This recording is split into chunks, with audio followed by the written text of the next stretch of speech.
വെള്ളപ്പൊക്കത്തിൽ തകഴി ശിവശങ്കരപ്പിള്ള. നാട്ടിലെ പൊക്കം കൂടിയ സ്ഥലം ക്ഷേത്രമാണ്. അവിടെ ദേവൻ കഴുത്തറ്റം വെള്ളത്തിൽ നിൽക്കുന്നു. വെള്ളം, സർവത്ര ജലം. നാട്ടുകാരെല്ലാം കരതേടിപ്പോയി. വീട്ടുകാവലിന് ഒരാൾ വീട്ടിൽ വള്ളമുണ്ടെങ്കിൽ ഉണ്ട്. ക്ഷേത്രത്തിലെ 3 മുറിയുള്ള മാളികപ്പുറത്ത് 67 കുട്ടികളുണ്ട്. 356 ആളുകൾ. പട്ടി, പൂച്ച, ആട്, കോഴി മുതലായ വളർത്തുമൃഗങ്ങളും. എല്ലാം ഐകമത്യമായി കഴിയുന്നു. ഒരു ശണ്ടയുമില്ല. ചേന്നപ്പറയൻ ഒരു രാത്രിയും ഒരു പകലുമായി വെള്ളത്തിൽ തന്നെ നിൽക്കുന്നു. അവന് വള്ളമില്ല. അവന്റെ തമ്പുരാൻ 3 ആയി പ്രാണനും കൊണ്ട് കരപറ്റിയിട്ട്. ആദ്യം പുരക്കകത്തേക്ക് വെള്ളം എത്തിനോക്കി തുടങ്ങിയപ്പോഴേ മടലും കമ്പും കൊണ്ട് തട്ടും പരാണും കെട്ടിയിരുന്നു. വെള്ളം പെട്ടെന്നിറങ്ങുമെന്നു കരുതി 2 ദിവസം അതിൽ കുത്തിയിരുന്ന് കഴിച്ചുകൂട്ടി. കൂടാതെ 4-5 വാഴക്കുലയും തുറുവും കിടക്കുന്നു. അവിടെ നിന്നും പോയാൽ അവയെല്ലാം ആണുങ്ങൾ കൊണ്ടുപോകുകയും ചെയ്യും. ഇപ്പോൾ തട്ടിൻ്റെയും പരണിൻ്റെയും മുകളിൽ മുട്ടറ്റം വെള്ളമുണ്ട്. മേൽക്കൂരയുടെ 2 വരി ഓല വെള്ളത്തിനടിയിലാണ്. അകത്തു കിടന്ന ചേന്നൻ വിളിച്ചു. ആര് കേൾക്കും? അടുത്താരുണ്ട്?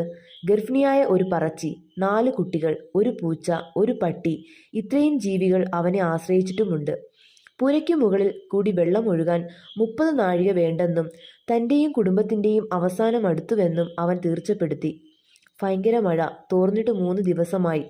കൂരയുടെ ഓല പൊളിച്ച് ചേന്നൻ ഒരു കണക്കിൽ പുറത്തിറങ്ങി 4 ചുറ്റിനും നോക്കി. വടക്ക് ഒരു കെട്ടുവള്ളം പോകുന്നു. അത്യുച്ചത്തിൽ ചേന്നപ്പറയൻ വള്ളക്കാരെ കൂകി വിളിച്ചു.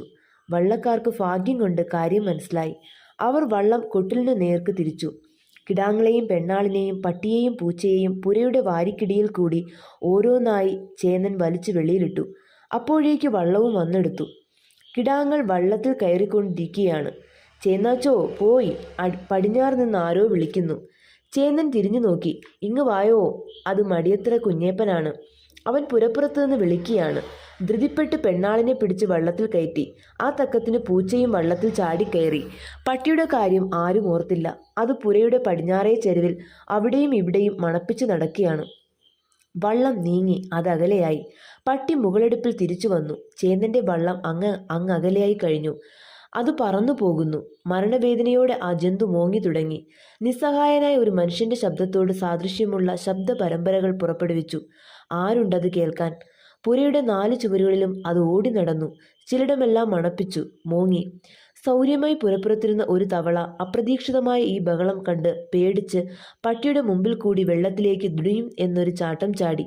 ആ നായി ഭയപ്പെട്ട് ഞെട്ടി പിന്നിലേക്ക് കുതിച്ച് ജലത്തിലുണ്ടായ ചലനത്തെ കുറേ നേരം തുറച്ചു നോക്കി നിന്നു.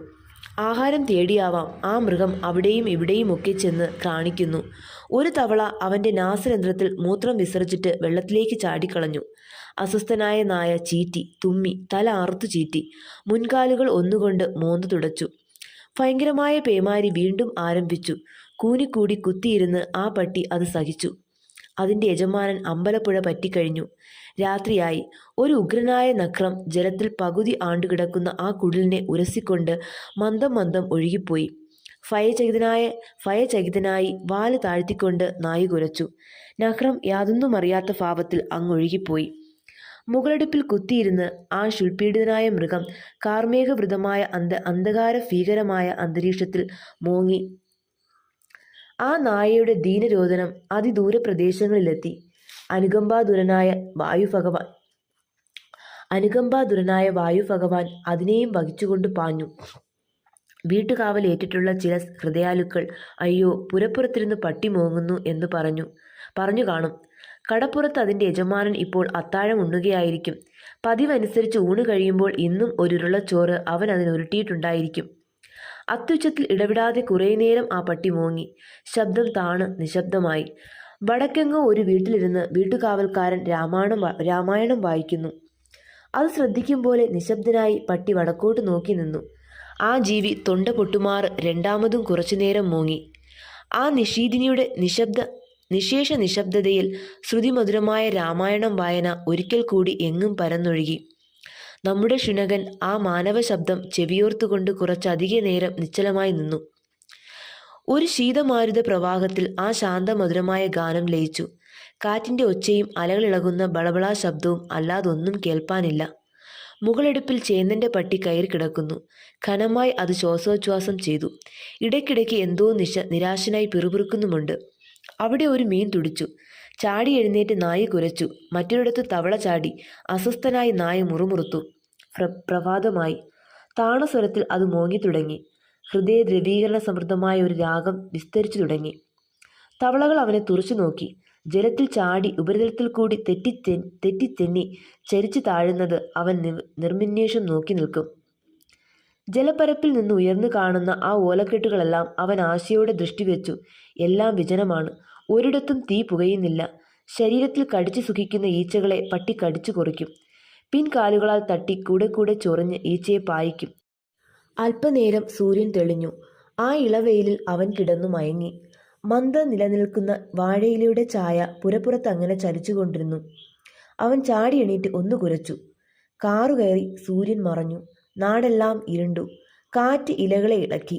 ജലപരപ്പിൽ കൂടി ജന്തുക്കളുടെ ശവശരീരങ്ങൾ ഒഴുകിപ്പോകുന്നു.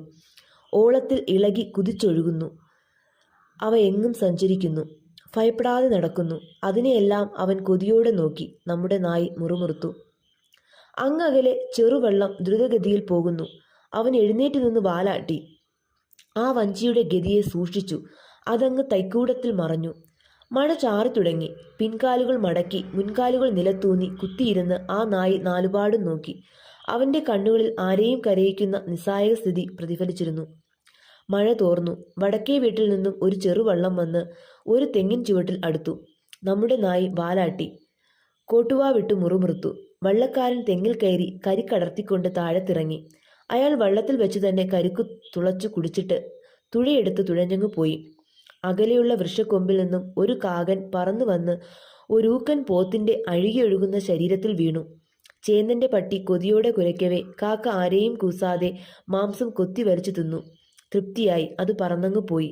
ഒരു പച്ചക്കിളി പുരയ്ക്കടുത്ത് നിൽക്കുന്ന വാഴയിലയിൽ വന്നിരുന്നു. ചിലച്ചു. പട്ടി അസ്വസ്ഥനായി കുരച്ചു. ആ പക്ഷിയും പറന്നുപോയി. മലവെള്ളത്തിൽപ്പെട്ട് ഒഴുകി വരുന്ന ഒരു എറുമ്പിൻ കൂട് ആ പുരപ്പുറത്തടിഞ്ഞു. അവ രക്ഷപ്പെട്ടു. ഫോജി സാധനമെന്ന് നന്ദിയാവാം നമ്മുടെ നായ അവയ്ക്കൊരുമ്മ കൊടുത്തു.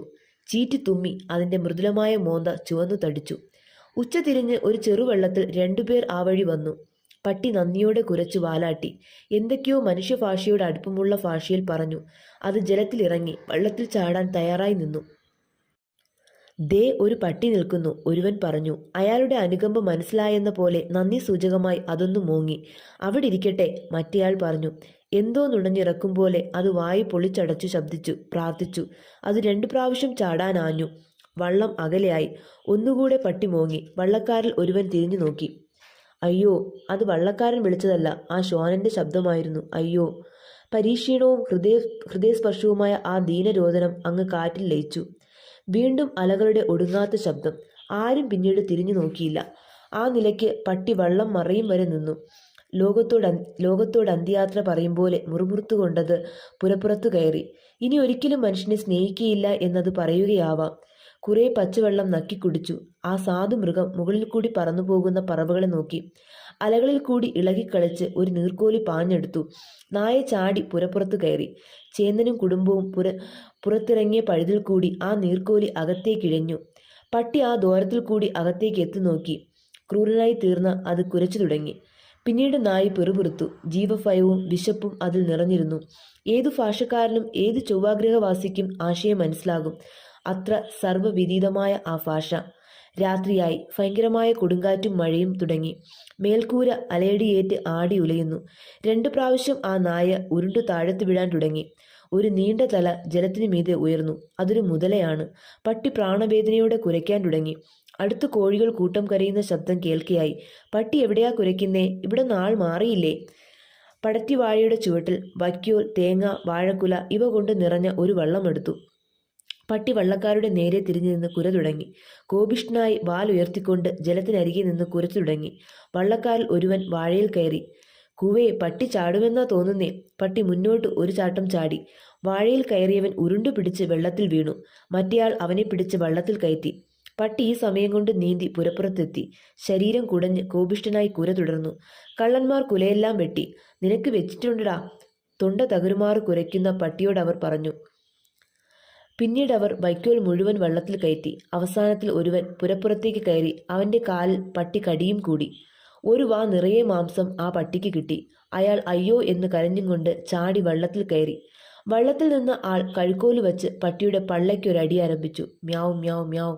സ്വരം ക്രമേണ താണ് വെറും അശക്തമായ മൂളൽ പര്യവസാനിച്ചു.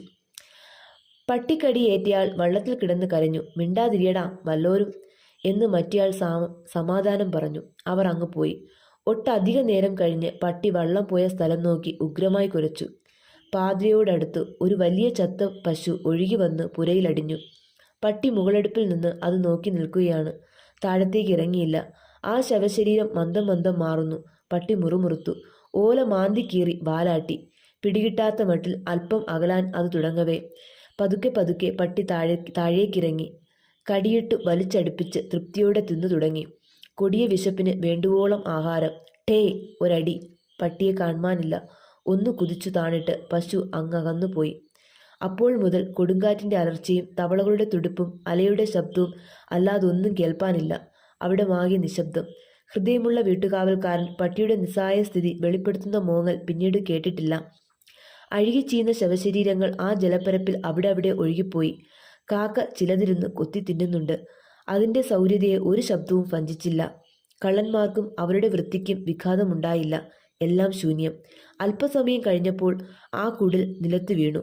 വെള്ളത്തിലാണ്ടു. അനന്തമായ ആ ജലപ്പരപ്പിൽ ഒന്നുമൊന്നും കാണുവാനില്ല. യജമാനന്റെ ഗൃഹത്തെ മരണം വരെ തൻ്റെ ആ സ്വാമിഭക്തിയുള്ള മൃഗം കാത്തു.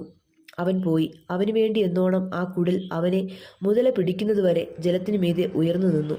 അത് താണു. പൂർണ്ണമായും ജലത്തിൽ വീണു. വെള്ളമിറക്കം തുടങ്ങി. ചേന്നൻ നീന്തി തുടിച്ചു പട്ടിയെ അന്വേഷിച്ച് കുടിലിലേക്ക് വരികയാണ്. ഒരു തെങ്ങിൻ ചുവട്ടിൽ പട്ടിയുടെ ശവശരീരം അടിഞ്ഞു കിടക്കുന്നു. ഓളങ്ങൾ അതിനെ മെല്ലെ ചലിപ്പിക്കുന്നുണ്ട്. പെരുവിരൽ കൊണ്ട് ചേന്നൻ അതിനെ തിരിച്ചും മറിച്ചും ഇട്ടുനോക്കി. അതവൻ്റെ പട്ടിയാണെന്ന് സംശയം തോന്നി. ഒരു ചെവി മുറിഞ്ഞിരിക്കുന്നു. തൊലി അഴുകിപ്പോയിരിക്കുന്നതിനാൽ നിറം എന്താണെന്നറിഞ്ഞുകൂടാ.